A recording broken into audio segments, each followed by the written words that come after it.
Welcome back. Earlier this month, the U.S. Department of Transportation announced that its new Infrastructure for Rebuilding America will replace the FASTLANE program, through which the Maryland Department of Transportation had applied for funding last year. Jim, do you think these changes could jeopardize federal funding for the next improvements on 81? Well, I certainly hope not, but anything is possible. You know, we've not had a great history trying to get 81 improved. And how long, Ron, have we been talking about it? A long time. This is like the senior center. Yeah, or worse.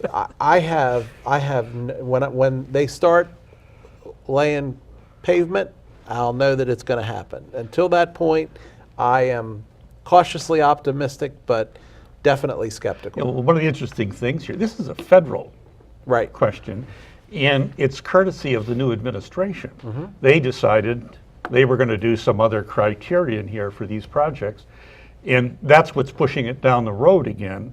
And they're sending out mixed signals, as they have in so many things here. It's like, we want infrastructure, but we don't. Well, see, we want it, but we don't want to spend the money.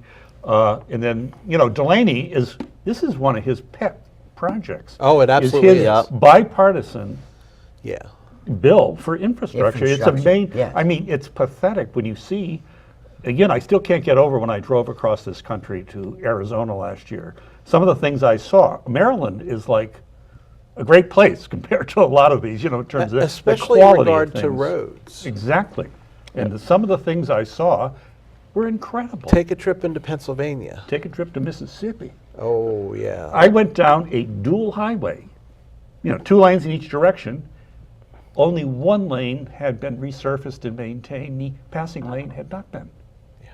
It was incredible. You couldn't drive on that thing at 50 miles an hour even, you know, without ripping your car to shreds. And I was totally aghast. It was like, but anyway. I think each administration, when it comes in, has a different way of setting its priorities. And I think this is just slightly different criteria.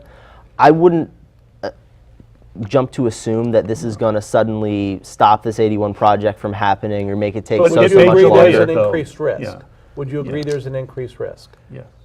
I wouldn't even say that there's as much of an increased risk, because Trump made it clear in his campaign that he wanted infrastructure funding to come in. And of course, we've yet to see any major motion on infrastructure He promised from all him. kinds of things. And John Delaney, who is an expert on this subject, is worried.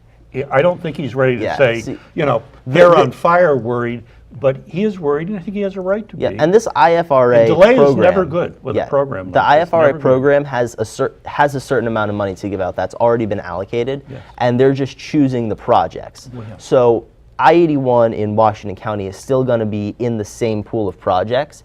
It's just whether or not it fits these different criteria. And there is, in my there's opinion, the rub. risk. There's the risk. Because we were approved before, now we're not approved. That's what it boils down to me, for me. And there are accidents more often than I care to count on Interstate 81. There was a huge one on 70 yesterday. You know, it's getting to not all the result of poor infrastructure. Some of it is. Some of it definitely. I mean, I just came back from Cooperstown yesterday. On 81? On 81. And there are a lot of projects on Interstate 81, and you will notice around towns, whether you're going around Scranton, Wilkes-Barre, the major towns is where you get the 3 lanes. Right.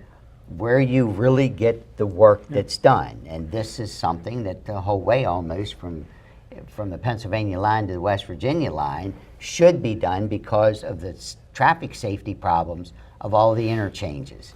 So I don't see that this should change that much. You've got a governor of the same political party.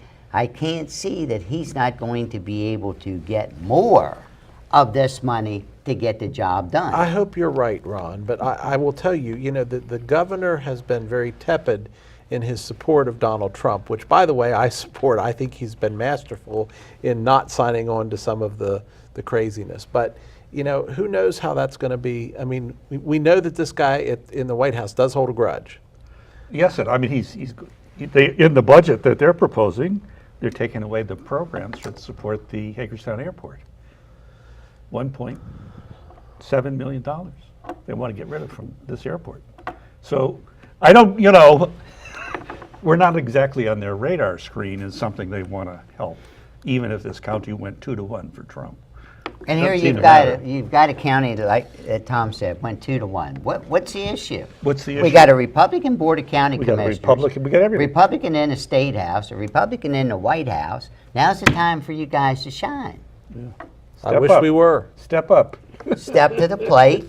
This is something that is a no-brainer for Interstate 81 to be done. Everybody From says north that. to south. No With arguments? the amount of trucks that go across You're north preaching. and south. You're preaching to Preaching the, to the choir. the Republican Choir. choir. Yeah, but get them to do their thing.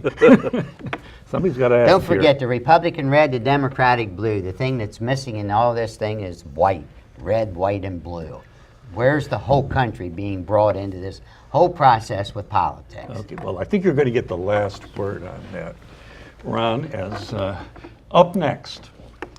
Our panel takes a look at a sexual harassment case that's been looming over the Washington County government. We're back in 3 minutes.